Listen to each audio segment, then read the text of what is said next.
tutukan yung bato. Parang ano yung galing sa dagat. Oh.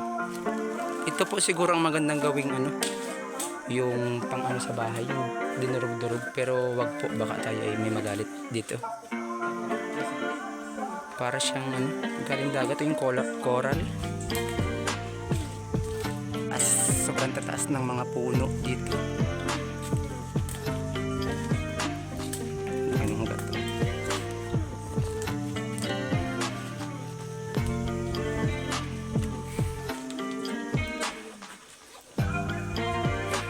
At yung nasa taas na nakatalikod ay si Mama Mary.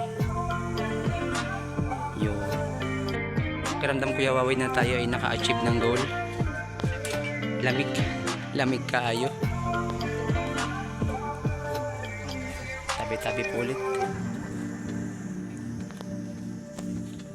Kahit medyo takot ang person ay tayo ay maakyat. Mababa pala.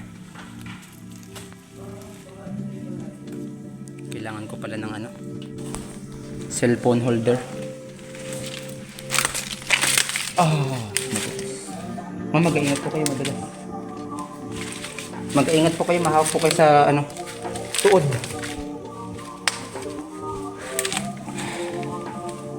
Yan. Oh my goodness. Pababa na tayo. May tilhang pala naman. May tilhang yung ano. Sama ko pa rin sila. Dito na kami sa Babang Tatlo. Saka si SK. Yung ano, yung taas. Tingnan nyo kung gaano kataas. Oh. Yung bungad. Tapos yung baba. Yan. Hindi na masyadong matanaw kasi ano, malalim na. Ito si Ma'am, si SK, at si Kuya JP. Andun yung iba pa sa taas. Kasama si Kuya Wawi.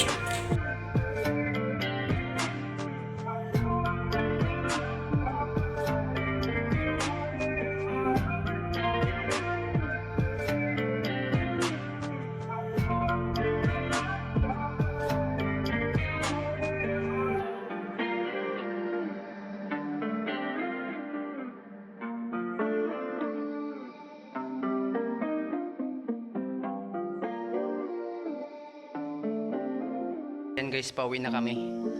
Inabot na kami ng 2 PM dito sa Talamban. Nasulit naman namin yung aming pagpunta. Kaya ano na sila sa taas. Naguna na sila. Yan. Pauwi na kami. At exactly 2 PM na ng hapon. So wala naman kaming iniwan na kalat dito. At pumunta kasi kami dito o wala namang kalat. So ayan, pauwi na kami guys. Na-experience na namin yung Talamban Cave ninyo. Sana sa mga sunod na schedule ay makabalik kami. Schedule!